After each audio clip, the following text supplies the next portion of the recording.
तो मित्रों, भगवान कृष्ण की नगरी में खड़े हैं। वीर रस की बात कमल भाई ने बहुत ज़्यादा कर दी।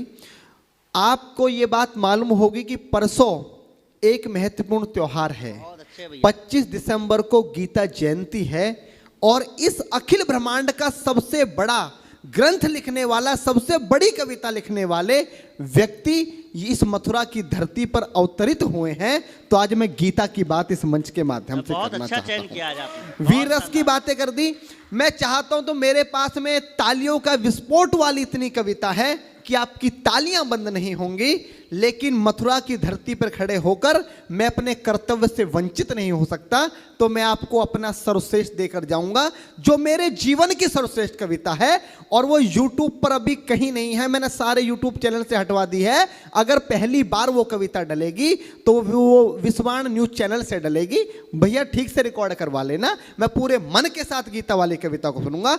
एक बार जोरदार तालियां बजाकर मुझे आदेशित करें, जितना आपका मन करेगा उतनी देर कविता पढ़ूंगा, उससे अलग नहीं करूंगा। बाबूजी आपको चरण स्पर्श करते हुए मैं कविता पाठ शुरू करता हूं। आदरणीय डॉक्टर साहब बैठे, मैंने बहुत सारे अतिथि देखे। चौधरी साहब बैठे हैं, डॉक्टर साहब बैठे हैं। अतिथि आते हैं, दीप जलाते हैं और चले जाते हैं। पहले कवि से लेके अंतिम कवि तक बैठकर कवि सम्मेलन सुनने वाले मैं पूरे जीवन में पहले अतिथि देख रहा हूं। एक बार जोरदार तालियां डॉक्टर अशोक जी के सम्मान में बजाएं। मैं दादा शुरू करता हूं।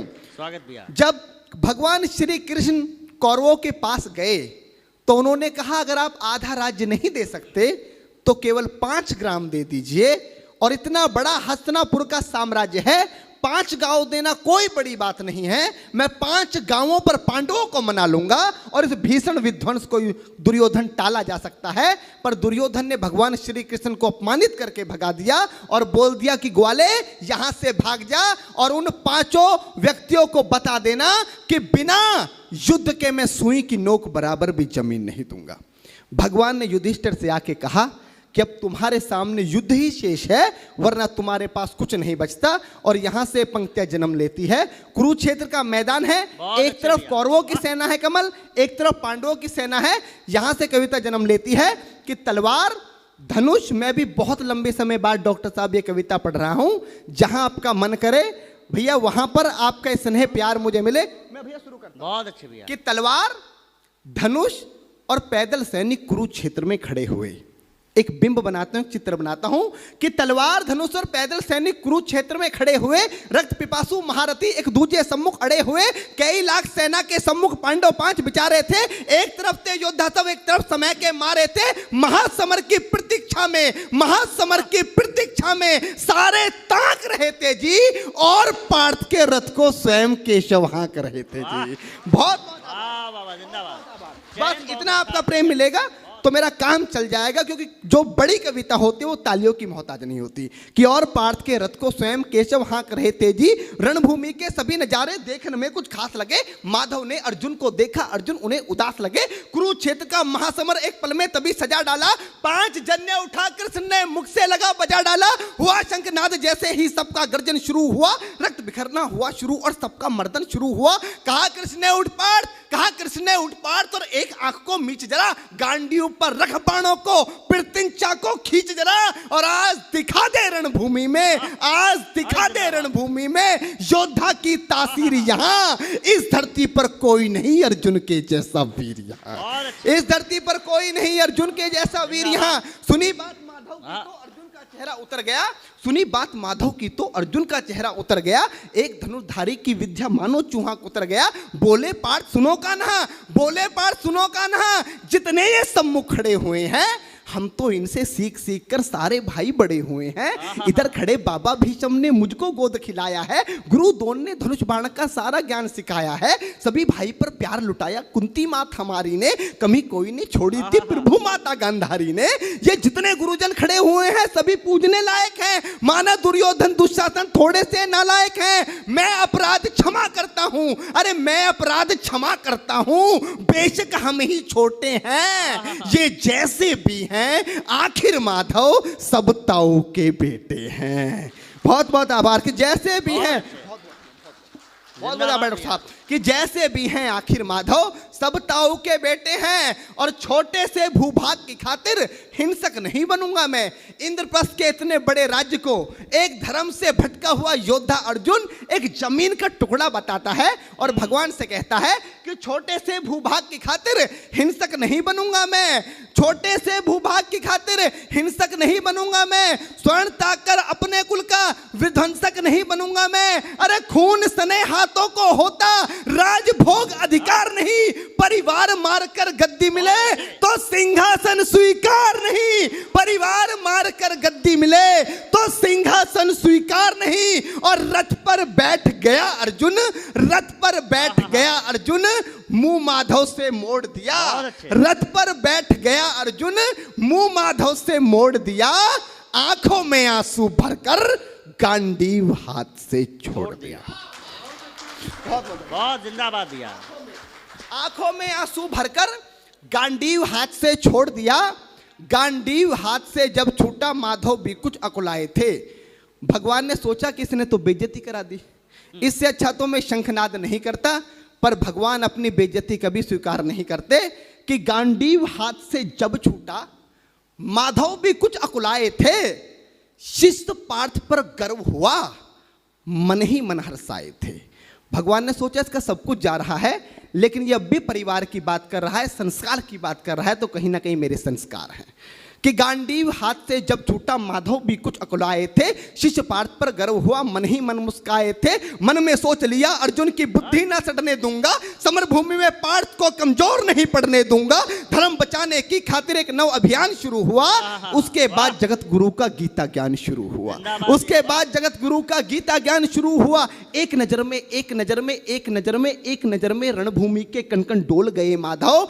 टकटकी बांधकर देखा अर्जुन, एकदम बोल गए माधव, पार्थ मुझे पहले बतलाते, ए पार्थ मुझे पहले बतलाते, मैं संवाद नहीं करता, पार्थ मुझे पहले बतलाते, मैं संवाद नहीं करता। तुम सारे भाइयों की खातिर कोई विवाद नहीं करता। पांचाली के तन पर लिपटी साड़ी खींच रहे थे वो, दोषी वो भी उतने ही हैं, जबड़ा भींच रहे थे जो। घर की इज्जत तड़प रही, कोई दो टूक नहीं बोले। पौत्र बहू को नगन देखकर गंगा पुत्र नहीं खोले। तुम कायर बनकर बैठे हो, ये पार्थ बड़ी बेशर्मी है। संबंध उन्हीं से निभा रहे जो लोग यहाँ अधर्मी है। हे पांडु के पुत्र, अरे हे पांडु के पुत्र, धर्म का कैसा कर्ज उतारा है। अरे शोले होने थे आंखों में पर बहती जलधारा है। शोले होने थे आंखों में, शोले होने थे आंखों में, शोले होने थे आंखों में, शोले थे होने आंखों में, शोले होने थे आंखों में पर बहती जलधारा है।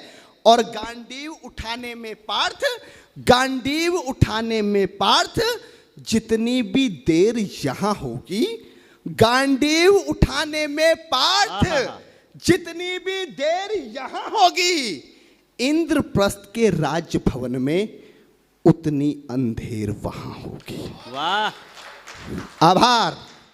कविता को समझने वाले लोग बैठे हैं, कम लोग अगर कविता समझने वाले हों तो कवि की सार्थकता होती है।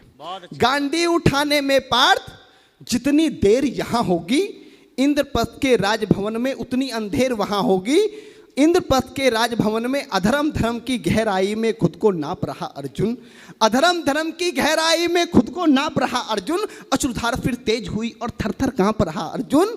हे पार्थ मुझे बतलाओ, कुलनाशक कैसे बन जाऊं, रक्त सिंहासन लाशों पर मैं शासक कैसे बन जाऊं। कैसे उठेंगे कर उन पर जो कर पर अधर लगाते हैं। कर का मतलब होता है हाथ, अधर का मतलब होता है होठ। जो मेरे हाथों को चूमते हैं उस पर हाथ कैसे उठाऊं, कि कैसे उठेंगे कर उन पर, कैसे उठेंगे कर उन पर जो कर पर अधर लगाते हैं। करने को जिनका स्वागत ये कर भी स्वयं जुड़ जाते हैं। इन्हीं करों ने बाल काल में सबके पैर दबाए हैं, इन्हीं करों को पकड़ करों में पितामह मुस्काए हैं। अपनी बाणों की नोक जो इनकी ओर करूंगा मैं, केशव मुझको मृत्यु दे दो उससे पूर्व मरूंगा मैं। केशव मुझको मृत्यु दे दो उससे पूर्व मरूंगा मैं। बाद युद्ध के मुझे ना कुछ भी पास दिखाई देता है। माधव इस रणभूमि में बस नाश दिखाई देता है। जिंदाबाद। माधव इस रणभूमि में बस नाच दिखाई देता है। बात बहुत भावुक थी किंतु जगत गुरु मुस्काते थे और ज्ञान की गंगा निरंतर चक्रधारी बरसाते थे। जन्म मरण की यहाँ योद्धा बिल्कुल चाह नहीं करते, क्या होगा अंजाम युद्ध का ये परवाह नहीं करते। पार्थ यहाँ कुछ मत सोचो, बस कर्म में ध्यान लगाओ तुम, बाद युद्ध के क्या होगा ये मत अनुमान लगाओ तुम। इस दुनिया के रक्तपात में कोई तो थे साथ नहीं, निज जीवन का करे फैसला नर के बस की बात नहीं। तुम ना जीवन देने वाले नहीं मारने वाले हो, ना जीत तुम्हारे हाथों में तुम नहीं हारने वाले हो। ये जीवन दीपक की भांति यूं ही चलता रहता है, पवन वेग से बुझ जाता है वरना जलता रहता है। मानव वश में शेष नहीं कुछ फिर भी मानव डरता है, मानव वश में शेष नहीं कुछ फिर भी मानव डरता है। वह मरकर भी अमर हुआ जो धर्म की खातिर मरता है, वह मरकर भी अमर हुआ जो धर्म की खातिर मरता है। ना सत्ता सुख से होता है ना सम्मानों से होता है। डॉक्टर साहब अभी यहां पर शहीदों की बात की, दुनिया का सबसे बड़ा सम्मान क्या होता है? पार्थ ने गीता में अर्जुन को बताया कि ना सत्ता सुख से होता है ना सम्मानों से होता है, जीवन का सार सफल केवल बस बलिदानों से होता है। जीवन का सार सफल बेहद बस बलिदानों से होता है और देहदान योद्धा ही करते हैं।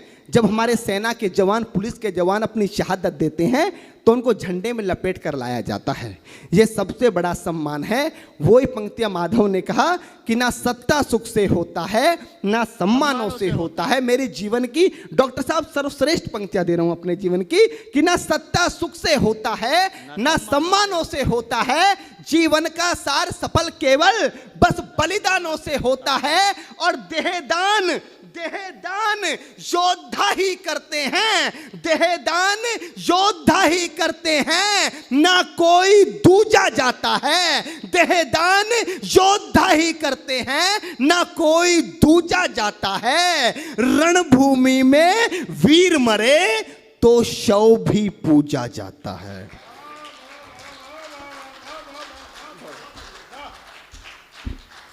देहदान योद्धा ही करते हैं ना कोई दूजा जाता है। रणभूमि में वीर मरे तो शव भी पूजा जाता है। और योद्धा की प्रवृत्ति जैसे खोटे शस्त्र बदलती है। कविता की एक सर्वश्रेष्ठ पंक्तियां देता हूं क्योंकि गीता में भगवान कृष्ण बताना क्या चाह रहे थे कि योद्धा की प्रवृत्ति जैसे कमल बैठ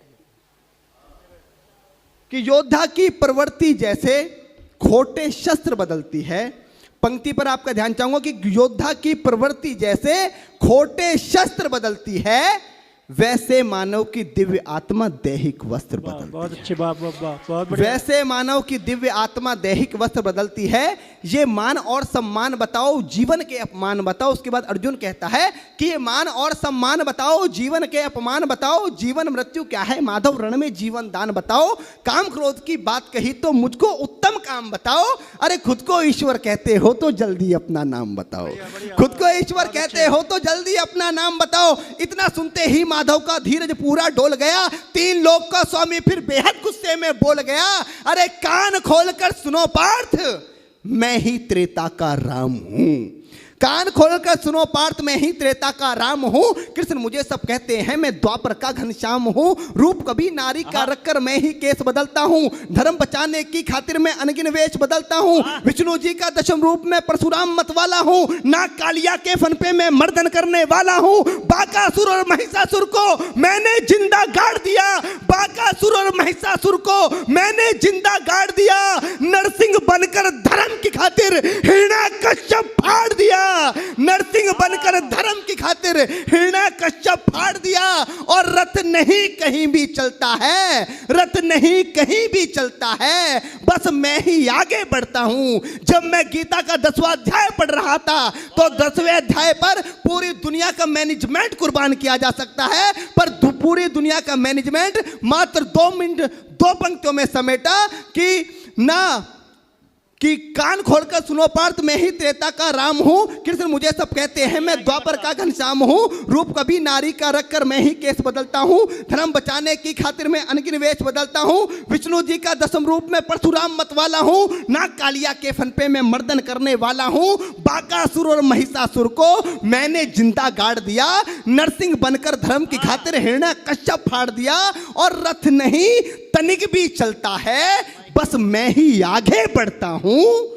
गांडीव हाथ में तेरे है, पर रणभूमि में मैं लड़ता हूं। कि रथ नहीं तनिक भी चलता है, बस मैं ही आगे बढ़ता हूं।